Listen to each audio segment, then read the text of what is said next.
ሃይ ቤተሰቦች ዛሬ ንባብ ልጆቻችሁ ስታስነብቡ ወይም ደግሞ ትምህርት ቤት ሲማሩ ንባባቸውን እንዲያስተካክሉ ወይም ደግሞ ስህተት እንዳይሰሩ ነው የምናያቸው። በጣም ቀላል ናቸው እና ደግሞ ትምህርት ቤት ውስጥ የሚያገኙት ነገር ወይም ደግሞ የሚማሩት ነገር አይደለም።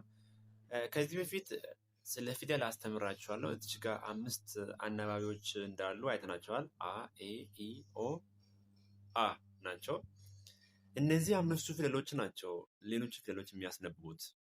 ከመጀመሪያ እንጀምር እስቲ። አሁን ለምሳሌ ይሄ አ ብለን እናነባዋለን፣ ስናነባው ንባብ ውስጥ ማለት ነው። ኦኬ ሰው ስለዚህ እንቀጥል እስቲ።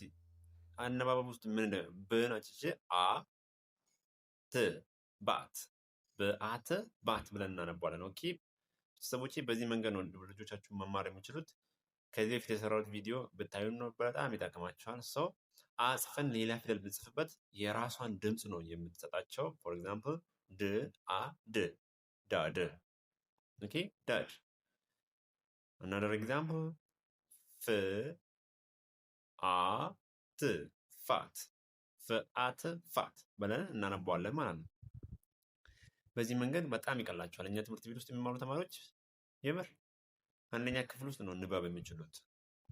ኦኬ እዚጋ ክአት ካት ክአት ካት። ኦኬ ክአት ካት። ስለዚህ don't forget another ህአት ሃት ሃት ምአት ማት ብለን እናነባዋለን። ርአት ራት ርአት ራት። በዚህ መንገድ ነው ማንበብ የሚችሉት። ስአት ሳት ብአት ባት ብአት ባት vአት ቫት ችአት ቻት ች ስኤች ች ብለን እናነባዋለን። ንአፕ ናፕ ምአፕ ማፕ ግአፕ ጋፕ። የምፈጥነው ቪዲዮ እንዳይረዝም ብዬ ነው። ህአድ ሃድ ነበረኝ። ትአግ ታግ ጅአር ጃ። ብዙዎች ናቸው ፊደሎቹ። ርአነ ራን ብዙ መጥራት ይቻላል። ብዙ በመቶዎች የሚቆጠሩ። ምአድ ማድ። another example ሌላ ምሳሌ በአነ ባ። በዚህ መንገድ ነው ማንበብ የሚችሉ ብዙዎች ነው። እነዚህ ብቻ አይደሉም። ወረደ for example ረዘም ያለ ደግሞ ክልአ ክላፕ ክላፕ እናደርጋለን። ክላፕ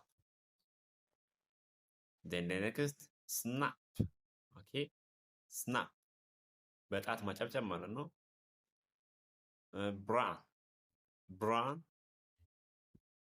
ፍላፕ ስካን ስካን። በመቶ በሺ የሚቆጠሩ ቃላቶች አሉ በዚህኛው ድምጽ ማለት ነው። ኦኬ ሃም ላፕ ብለን መጥራት እንችላለን። ከዛን ወደ ኤ ስንመጣ ደግሞ ይሄ ፊደል ስለዚህ በኤት በኤግ ለኤግ ፕኤግ ይኤት ብለን ማንበብ እንችላለን። ብዙዎች አሉ ሌሎቹም። ፎር ኤግዛምፕል ምኤግ ሜግ ሄን ሄን ብኤል ቤል ስኤል ሴል ስኤልል ሴል ይኤስ የስ ድኤን ዴት ጅኤት ጄት ይኤል የል ፍኤድ ፌድ። በዚህ መልኩ መቀጠል እንችላለን። ብዙዎች ናቸው። ዝኤም ዘም ልኤት ሌት ውኤን ዌን ዝኤን ዜን ዜን ሆይን አለ ዌን ዜን ምኤድ ሜድ። ኦኬ በዚህ መንገድ ቀጥላችሁ እንደዚህ ማንበብ ትችላላችሁ። መጀመሪያ ግን ከዚህ በፊት የሰራው ቪዲዮ አለ። አመሰግናችኋለሁ። ቪዲዮውን ላይክ፣ ሼር፣ ኮሜንት፣ ኮፒ ሊንክ ማድረጋችሁን እንዳትረሱ። አመሰግናለሁ።